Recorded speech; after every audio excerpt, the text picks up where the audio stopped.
Rosa Knee is a robotic surgical assistant for total knee replacement. A big boost for Zimmer Biomet's Rosa technology. Zimmer, one of the giants doing business in the orthopedics capital of the world in northern Indiana. Business of Health reporter Kylie Valletta here now with more on a new enhanced version of this technology getting the green light to hit the market. Kylie. Well, that's right, Gary. This new version is updated Rosa knee surgery robot that Zimmer commercialized in 2019 for total knee replacement surgery.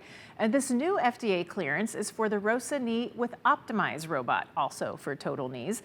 The orthopedic giant says the updated system helps better restore the knee's natural movement, gives surgeons more flexibility in designing surgical plans, and improves the surgeon's workflow in the OR. At an investor event, Zimmer's CEO said the updated version is expected to increase purchases of the robot and be a meaningful contributor to sales in 2026. Indianapolis-based Eli Lilly announced plans for its next business incubator. This one will be in Philadelphia. Lilly's Gateway Labs concept gives biotech startups access to wet labs and Lilly industry experts to help navigate the path to market for new medicines. The model focuses on cities with big research and startup scenes. Lilly's other Gateway Labs are in Boston, San Francisco, and San Diego. And now to another Lilly story as the steady drumbeat of news continues around its weight loss drug, Zepbound. I used to wear this black puffer vest 9 months out of the year. I could hide in it and not draw attention to myself or my weight. The pharmaceutical giant launching a campaign called Changing the Thread Collection to address the obesity stigma. And this comes on the heels of President Trump announcing a deal earlier this month to lower the cost of GLP-1 weight loss drugs, including Lilly's blockbuster Zepbound. And the messaging aims to reframe obesity as a chronic disease, featuring real patient clothing embroidered with their personal stories. Lilly says society misunderstands the science behind obesity and sees it as a lack of willpower. The campaign says some people with obesity hide behind their clothing as they bear the burden of that bias.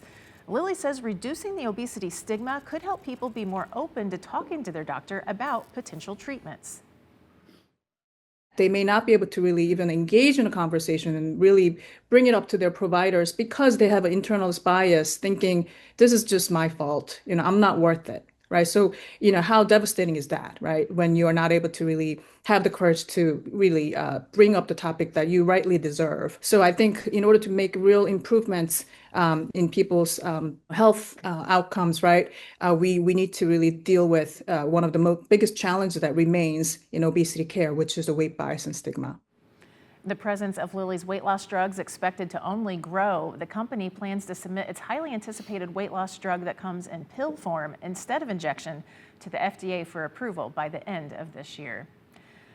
A Purdue alum and a graduate student are getting national accolades for a surgical device they invented while studying biomedical engineering. The team is developing an improved laparoscopic grasper and was named a finalist at the Collegiate Inventors Competition. The grasper has a sensor at the tip that tells surgeons how much pressure they're using during laparoscopic surgeries. Too much force can damage tissue. The Boilermakers are working with the university to patent the device. Back to the obesity campaign. So many of these Lilly campaigns I think are really well done. The obesity campaign is really, I think, more about public awareness. Definitely about getting the word out. They had a really neat event in New York City last weekend. It was like a pop-up art exhibit where they're displaying these clothes, and they're real clothes donated from real patients. So that was really great. And then Atlanta Obesity Week, they had it on display again. So getting the word out. All right, good stuff. Thanks, Kylie.